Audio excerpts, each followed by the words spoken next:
What's up, 10 Scale Squad? Kyosho Mini Z's 28th scale freaking awesomeness. I absolutely love these things, and Mini Z racing is just about some of the most fun you can have in the hobby. For less than, I don't know, 500 bucks, you can have yourself not only the best 28 scale RC car in the game, but also you can get one of those RCP oval tracks for dirt cheap. And there's a lot of people out there making DIY tracks out of like gym room mat things, and with pretty good results. But the cars themselves are pretty expensive. This one, for instance, was well over $200, and that's a lot for something so small. But what if you didn't have $200 to spend on a 28 scale car? What if you had a quarter of that? Sure, there's the WL Toys 959, those things, and those are great. We've taken a look at those on the channel before. But what if you wanted something legit? What if you still wanted a Kyosho?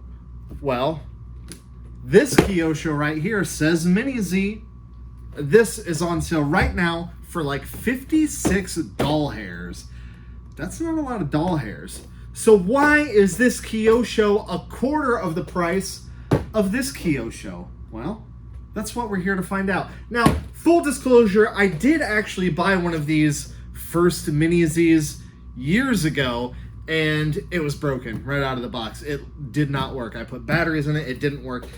But I did harvest the RX-7 body, and I use this as, this is my B car. This is my warm-up car that I use every single season, and I absolutely love this thing. It's just on a, what is it, like an MC03 chassis, but I stole the body. And the body is really great. If you know anything about Kyoshos, the detail in the bodies is so incredible. That's really one of the main things you're paying for, is just the absolute detail in the licensed body, all the molded everything. They're hard plastic, they're not Lexan. It's like the world's best slot car, but it's RC. They're amazing.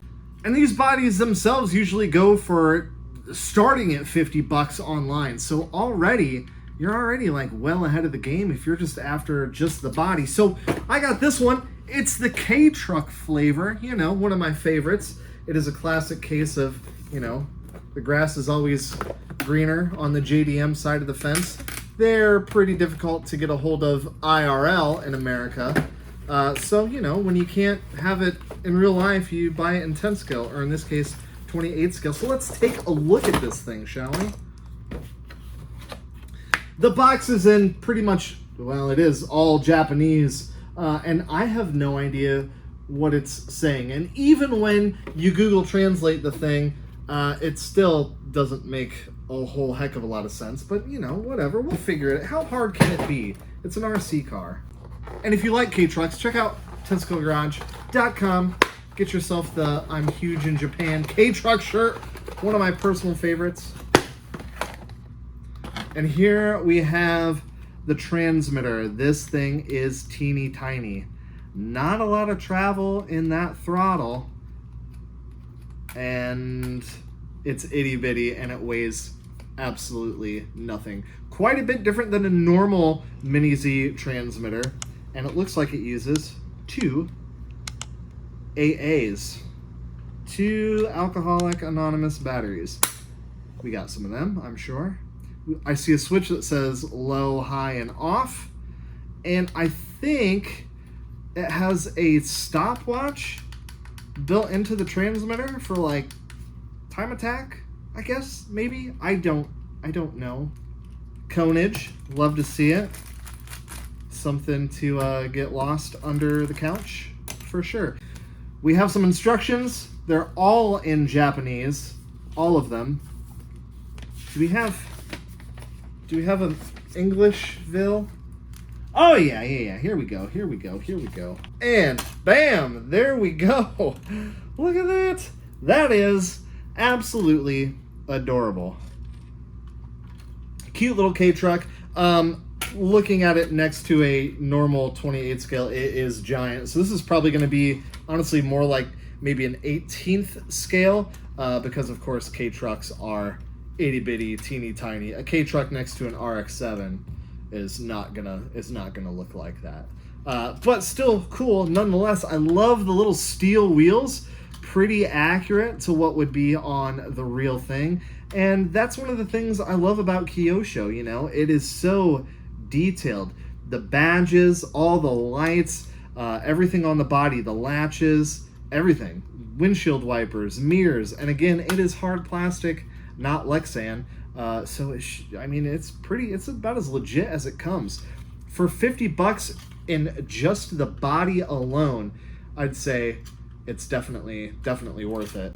But for $50, literally a quarter the price of most Mini Zs, what is this thing going to be like to drive? But it looks like we need two more double A's. Man. All right, let me find some batteries. We'll get this thing rocking. Transmitter.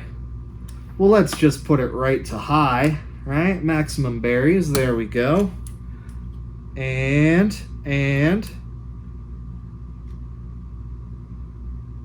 I saw the lights flash. Oh, there we go. Oh, look at that.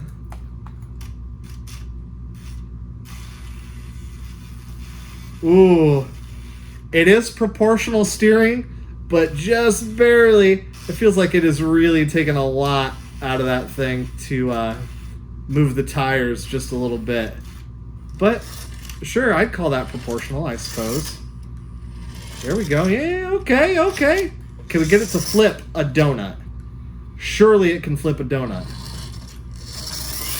Oh, yeah! Get a little K-Truck. All right. And the throttle is also proportional. This tire is going to fall off. She is not looking good. How does it drive? Will this hang with an actual Mini Z around the track? There's only one way to find it. Let's put it on the track. Let's see what it do. Oh, yeah. Yeah! I can't believe it flips donies that easily. That's actually... I'm into that. I'm into donuts.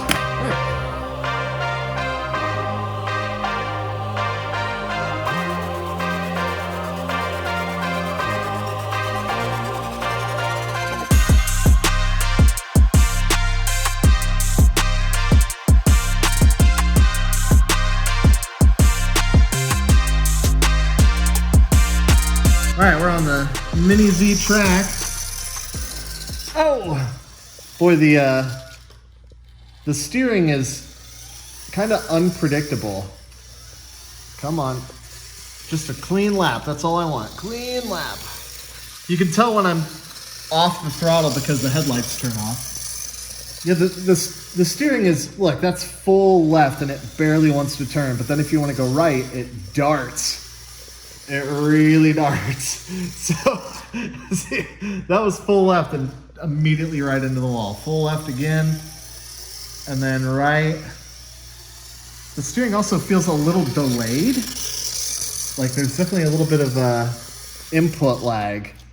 And the back is so bouncy, like it almost looks like it's bouncing so bad that it loses traction a little bit. I don't know. See, that's full left and it just doesn't want to turn. Surely there's got to be something wrong with it. Let's pit it here. There, it turns fine. Are we like binding? Boy, that steering servo or the steering motor is just so weak. It doesn't, it doesn't turn. But when you, I don't know, that's pretty. And these are like brand new batteries. Yeah, they're like wimpy Temu alkalines, but like should have more jam than that. Temu batteries, are you letting me down? Let's see if we can find something with a brand that we've actually heard of. For scientific purposes, let's test these batteries. AA. It says good. Okay. Duracell Max, also good. So let's just try and see if there's a difference in alkalines here. Realistically, we should probably be using like lithium ion, like rechargeable lithium ion AA's, but we'll worry about that later. Okay, the Energizer Max is worse. The Energizer Max is way worse. That's maximum berries, and it doesn't even move anymore. Let's just... Yeah, that sounds pretty lethargic. Okay, all right. Out with the Energizer Maxes, back in with the Temu batteries. We've got these these are like lithium ion double A's that stole from Ethan, but I charged them up quick, so we'll see if this gives this thing any more jam, or at least the ability to turn the wheels reliably. I don't know if that sounds any better or not. Maybe? Oh, okay. Okay. All right. Oh.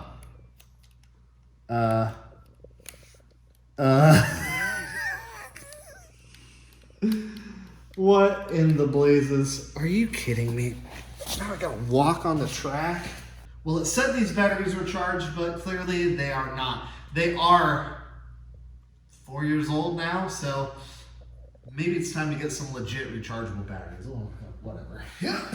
But the old Subaru does have a locked rear diff. All right, let's be real. This thing probably doesn't have a diff at all. It's just a solid straight axle under there. But that means it could be potentially good for drifting. Let's try and drift this thing, shall we? Come on, let's get it. Come on, come on. Come on! The steering is so unpredictable, it's really hard. Yeah, it's proportional, but really you're giving it pretty much all or nothing. The same with the throttle as well. Yeah, it's proportional, but it might as well not be. Come on! I can't get the rear to slide. It wants to. It feels like it's just on the very edge of doing it. Come on. Come on, slide! And slide! Slide! It will not. What if we ditch? What if we just ditch the rubber tires? We go straight to rim action. Will that make it do hot boy drifty stuff? Oh yeah, okay. Kinda. Slide, slide, slide. Slide. There, I think we just don't have enough traction. All right. You know what? Maybe we ought to just call it there. It is not very good at going around a racetrack. It's not even remotely as competitive as a normal bone stock Kyosho Mini Z. It's not good at drifting because it doesn't have the power, and the tires are pretty bad. I suppose Kyosho markets it as your first Mini Z, and if you want to dip your toes into that, sure, I guess this is a place to start. Is it the best place to start? It depends on what you want to do. If you just want to cruise around your living room floor and torment the cats, sure, I can see that. If you just want it for nothing more than the super scale body, you like the initial D Mini Zs that they have out there, and you're into that, 100%, I get it. You know, it's worth the money just for the bodies alone. But if you're looking to get the full Mini Z experience, this isn't really it. I don't know that there are many upgrades that you can get just for this. I suppose you would be upgrading the whole chassis, really, and the electronics. But, you know, you could swap this body over to a normal Kyosho Mini Z chassis and go ripping with this thing, which is what I plan to do, if I'm honest. I've got, like, a legit, like, check this thing out. I can't remember who makes this, but this is a pretty legit 28 scale, you know, Mini Z all aluminum chassis here. I have it. It's all-wheel drive, and it looks like we could swap the body over. So I don't know. You could also, how cool would it be to get one of these bodies on like an SCX24 and you could have a K-Truck mini crawler? That would be pretty excellent as well. Kyosho does make mini crawlers as well. And they also make the Suzuki Jimny K-Truck style, you know, if you're into the K-Truck thing, which I definitely am. But having one of these as a mini crawler would be super fun to mess around with as well. Again, for $50 for just the body, and it has lights and light buckets, you know, so the possibilities are really endless. My idea is you buy this for the body and maybe the wheels. The wheels are kind of cool, even though they're not going to swap over to anything else. And then you build it from there. Throw this jank chassis away and do something epic with the body.